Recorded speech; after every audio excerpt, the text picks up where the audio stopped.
I'm sick.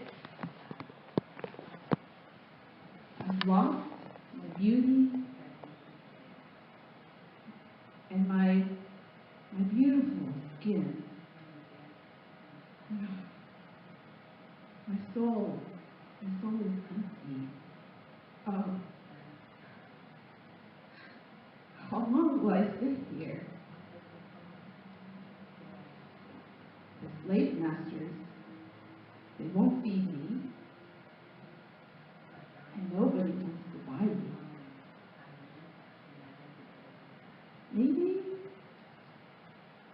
I can clean somebody's house just for a place to lay my head and a few measly crumbs of bread. But they look at me, a used up chained slave, and they laugh. You know the handsome young men who would jump at the opportunity to purchase me?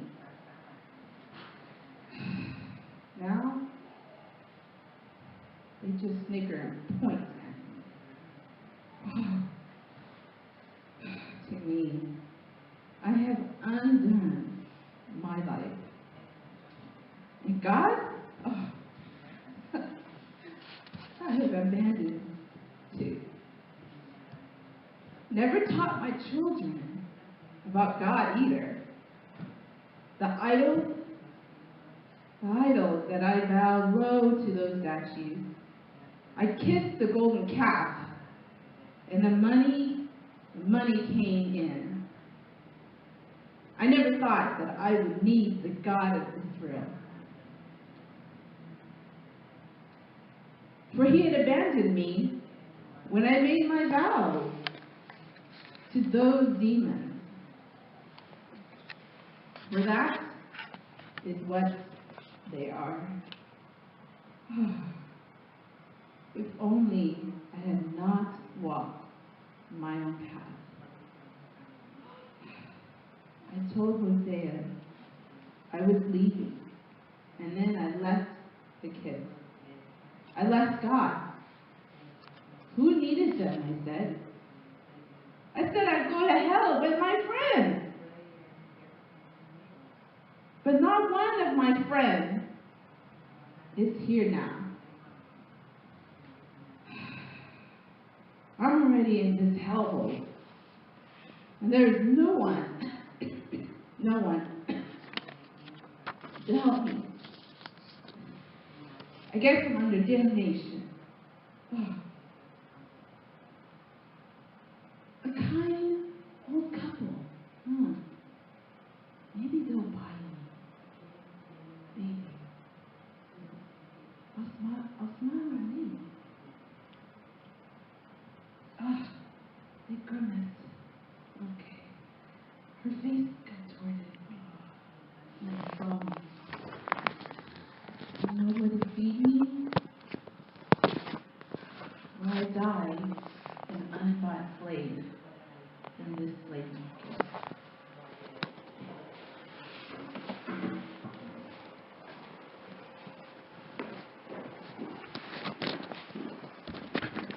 Children, you're dismissed.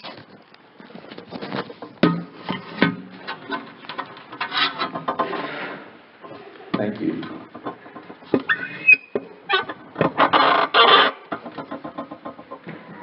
Hosea was divorced. Gomer was gone.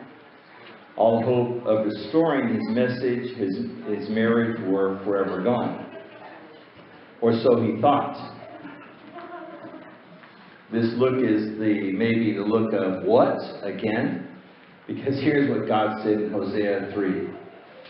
Then the Lord said to me, go again, love a woman who is loved by a lover and is committing adultery, just like the love of the Lord for the children of Israel, who look to other gods and love the raisin cakes of the pagan. So I bought her for myself for 15 shekels of silver and 1 and 1/2 homer of barley. What happens when God tells you to do the last thing you want to do? What happens when God tells you to do the thing you don't want to do? In Hosea's case, his wife had abandoned him. They had their 3 children for a life of party and prostitution. He divorced her. Theme, the end. And then God says, go again. And in a command form, God tells his prophet Hosea, love a woman who is loved by a lover and is committing adultery. That, think about it, that is really a ridiculously tough and unfair thing to tell anyone to do. Hosea might have thought, but Lord, as far as I know, Gomer is still with her lovers. But Gomer wasn't. Her lifestyle had burned her out. Like the methamphetamine addicts. In a short while, this case a year and a half, that with the methamphetamine lifestyle, it causes a transformation that is terrible, even devastating. Was God trying to get Hosea to somehow muster up some impossible love for this woman? What's the answer? Yes. Impossible to love such a woman and to forgive such a woman? But like the Apostle Paul said in Philippians 4:13, I can do all things through Christ who strengthens me. But not this. Doesn't say that. So God's request was improbable. It was outrageous. But God is the doer of the impossible. Still, Gomer used to love those other idols. Her friends liked to do their religion with God and the idols at the same time. And as to that, even God himself had said in Exodus 20, you shall have no other gods before me. You shall have no other gods before me. And that is the first of the 10 commandments. What was God saying? He was clearly saying that he would not be shared. God will not be shared with anyone. So when you look at Gomer's infidelities with God, the idols, abandoning the children, divorcing Hosea, the people of Israel finally began to understand God's exasperation, his frustration with their infidelity with him. God explained to them, here it is, what shall I do with you, Ephraim? There's the main Jewish group there. What shall I do with you, Ephraim? What shall I do with you, Judah? For your loyalty is like a morning cloud, and like the dew which goes away early. Hosea 6:4. It's like the fog that covers the sunset. It can be a solid wall in the morning, and by 9 o'clock it's gone. It's like the fog that covers sunset. Israel's loyalty, Gomer's loyalty, they both had no idea of what it meant to be loyal. To be faithful to husband, and even less so to be faithful to God, Elohim Adonai. And a striking indicator of their adulterous hearts is in this verse 1, where God commands Hosea, love an adulterous woman. But then if you look at the end of verse 1, love an adulterous woman who looks to other gods and loves the raisin cakes of the pagans. And loves the raisin cakes of the pagans in black up there. God wasn't complaining about raisin cinnamon rolls. Rather, the practice of offering raisin cakes, drinks, and human sacrifices to a fertility goddess called the Queen of Heaven. In Jeremiah, she's called the Queen of Heaven, Ishtar, also called Astarte. And this demonic idol was supposedly married to the god Baal or Moloch. And the Syrians and Babylonians worshipped the Queen of Heaven, Ishtar. And what was the benefit? You were promised fertility. And having babies was so important to their culture. There was no such thing as retirement or Social Security. It was you who supported yourself or nothing else. You supported yourself or no, there was no other help. Hundreds of thousands of Israeli Jewish women at this time were offering raisin cakes, performing ritual fornication, getting drunk to honor the Queen of Heaven. And why were they doing this? Well, honestly, it was fun. It was fun. Their parties were orgies. They were, it was fun. It was politically correct. And the diabolic Queen of Heaven promised fertility, that they would have children. Oddly, though, I did a little historical study. The more they worshipped the Queen of Heaven, Ishtar, the population of Jews was actually growing down. They were going down. It was diminishing. The Gentiles, though, the ones who were not the people of God, seemed to prosper. But the Jews, who were called God's people, called my people, Ami, were not.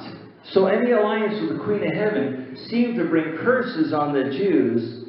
And the same seems to go for us. When we make an alliance with any kind of spirit other than God's Holy Spirit, instead of being a blessing, it becomes a curse to us. Off notes. That's why you see in Peru, when we were in Peru, we would see people in the church, they get sick, and they would many times they wouldn't come to the church for prayer. They would go to a curandero, a witch doctor. Many times they would get cured, but whenever they were cured, it's like something bad would happen in their life. One guy he had cancer, and then he had a tumor in his stomach. Then he got healed of a tumor in his stomach, and then he had this thing on his leg. And he went to like 4 different curanderos, getting cured of one thing to another, but it was always an exchange. And finally he realized, I can't read my Bible anymore. What happened? Why can't I even read a word of the Bible without, he fell asleep. So he came to us, and then he realized he had given himself to another spirit. And he said, but my non-Christian neighbors, they can go to the curandero and everything seems to be fine. There's always the interchange, but everything seemed to be fine. And I said, that's because you belong to Jesus. You made God your Father, and you became part of His family. You can't do this thing. You can't have the raisin cakes. So we cannot make alliances with other spirits other than the Holy Spirit of God. So Gomer had 3 children. She had abandoned Hosea and the kids, and then freely she gave unspeakable things to the Queen of Heaven, possibly including human sacrifices. Those human sacrifices were normally their own newborn babies, the most defenseless on the planet. People back then rarely aborted a baby, before it was born in Israel or Syria. But they would take their unwanted babies to the temple of Moloch or Baal, and they would sacrifice their baby's life in order to gain material prosperity and success. And for the pagans, the non-God followers, it seemed to work. Today, when I see a single mom who did not terminate their pregnancy out of season, and they have their baby, I say hooray. Praise the Lord. God bless her and her children. Why? The gift of life is not a convenience. Can a person abort a child and be forgiven? Absolutely yes. We can be forgiven of anything. God can forgive and restore and heal the heart of anyone. But why do you want to carry something that terminating a life is such a thing?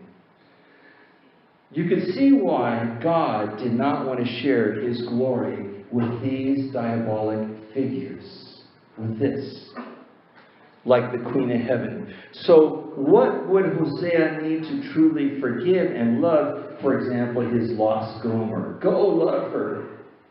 Love her the way God said. Love her the way God loves Israel. Forgiveness. Complete forgiveness.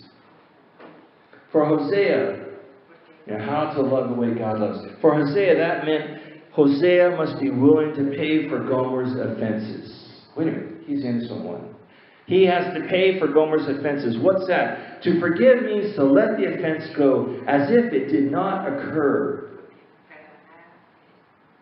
Hosea would have to pay the price. He would have to pay the price of choosing deliberately, daily, and diligently not to think on her sins. As far as the east is from the west, so far have I, Jehovah God, removed your sins from you. That's a purposeful decision. It's a decision. It's an act of the will. It is not like God erased the data. The data and act is still there, but God chooses not to think on it and to hold it against us. When you forgive, dear Christian, you choose to pay the price. You choose to swallow, to drink down all the disrespect, the shame, and what you get in return for it, in the end, is always love and loyalty. Love and loyalty. But not at first. Secondly, Hosea, number 2. Hosea refused to retaliate. He refused to retaliate, to take advantage, and to tell Gomer, I told you so. He couldn't love her if she had to live with this I told you so life the rest of her life.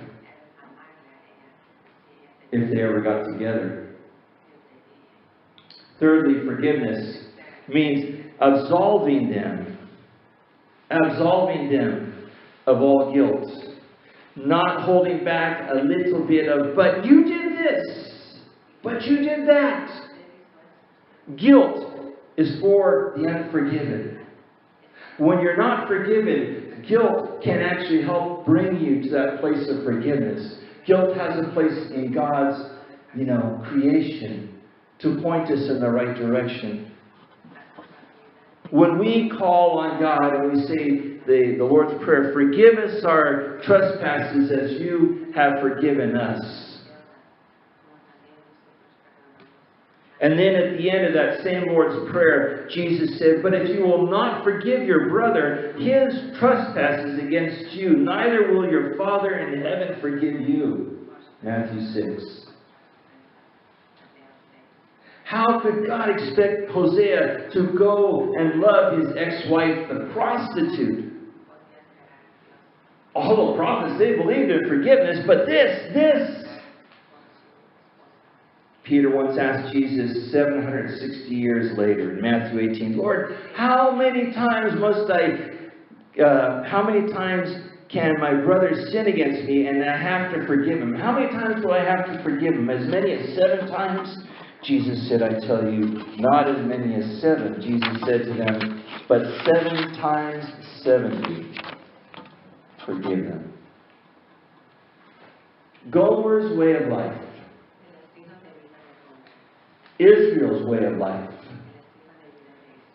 God, after much time, he literally, in Hosea 5, it says that he turned his back on Israel. And he said, in Hosea 5, I will return again to my place, heaven, until they acknowledge their offense and seek my face in the midst of their problems. Not when you're out of the problem, while you're still in the dirt and the grime and the gutter. Gomer had ended up selling herself to the slave market. And there she was, chained, physically, emotionally destitute. God looked down at Gomer and he said, Eugene, go ahead, get Sue. Just tell Sue it's time to come on up. And he said, even I am he who blots out your transgressions, your wrongdoings, for my own sake. For my own sake, he says, I will choose not to remember your sins. The lawyer types among us may ask, how can God just blot out our sins? And the answer is, even I. The solution was in the person of Jesus. He went to the cross with his own blood. He paid the death penalty to blot out, to erase our sins. Jesus died to himself. He died to a regular human life. To live and die and live forever for us. On the cross, Jesus declared, it is finished, to Telestai. This also means it is paid off in full. The debt is canceled. The Holy Scriptures of God say that the Lord laid on Jesus the sins of us all. And after the suffering of Jesus' soul on the cross, Jesus was more than satisfied with what he saw happen. Hosea was a bit like Jesus. Hosea obeyed the Father's command. And so he went looking in the market for Gomer. Okay? He went looking in the market for Gomer.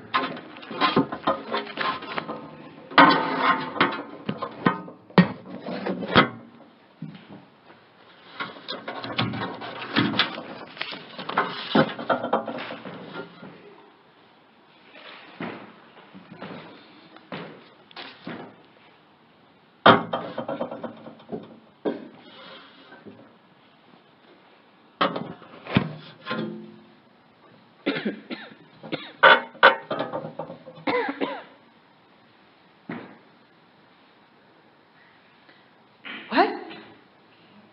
Wait. Is that who I think it is? Oh my God, it is. Oh my goodness. Oh. It's Hosea. Oh. I can't get out in the market without him seeing me. Wait, maybe he won't walk this way. No. Oh no. Oh, here he comes. Oh, miserable woman that I am. Oh, will he laugh at me? Will Hosea point and curse me as damn soul? Will Hosea mock me? Oh my, here he comes. Oh, here he comes. Yeah? I'll just bow down. Okay. I'll just bow down. Oh God, if you're there, please hide me from Hosea. I'm a useless, used up rag of a woman. Head down. Okay, head down. Okay, head down. Eyes down, Gomer. Eyes down. Okay. Just pretend he's not there. I know I'm supposed to look up when the buyers, but when they see me, they don't want to buy me. Oh. Is God listening to me when I said I wanted to return to Hosea? What a joke. What a grand joke.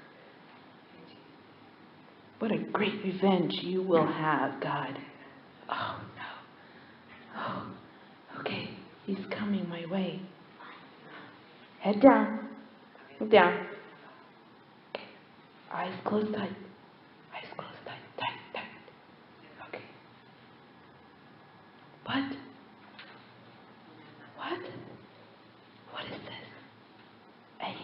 touching my chin?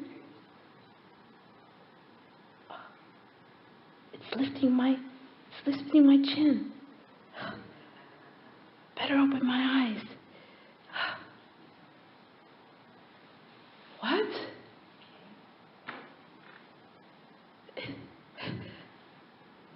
Those are Hosea's eyes. Looking at mine. Hosea. He's opening his mouth. Gomer. Come home. My precious Gomer. I bought you.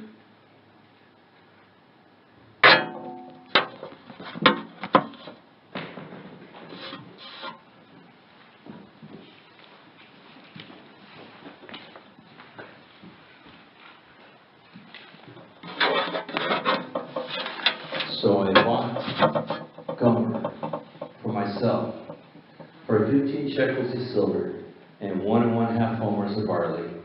And I said to Gomer, you shall stay with me many days. You shall not play the harlot, nor shall you have a man. So too will I be with you. Verse 5. After the children of Israel shall return and seek the Lord their God, and his goodness in the latter days. Hosea bought Gomer back as a slave.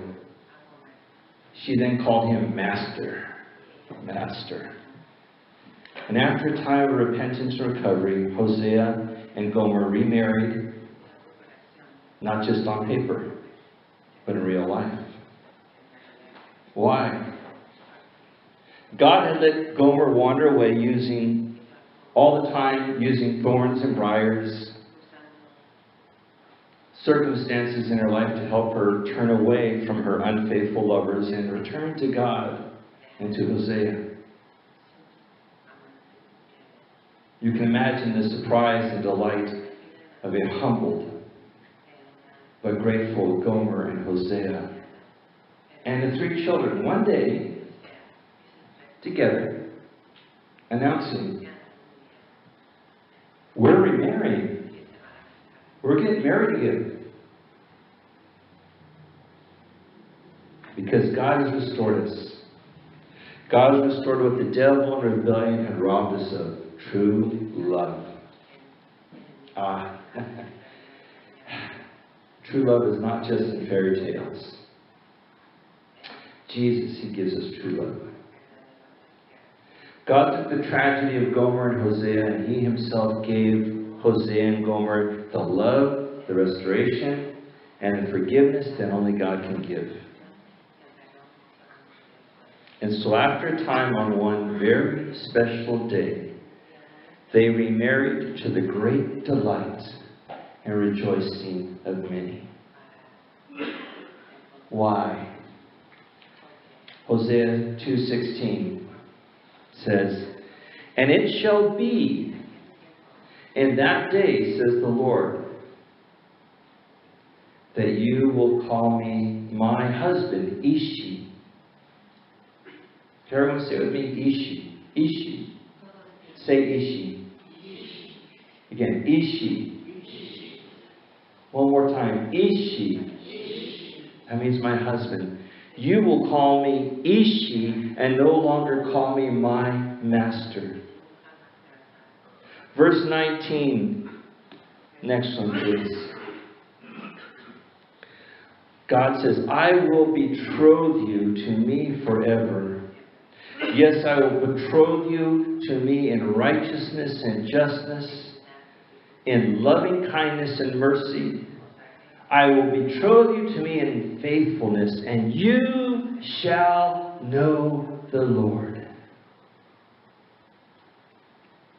Ishi, Ishi, my husband sweet, because you loved me, I am free. Ishi, Ishi, my Savior sweet, you bought me back for eternity. Ishi, Ishi. Yet to all who received Jesus, to all who believed in his name, God gave them the right to become children of God. God gave them the right to become children of God.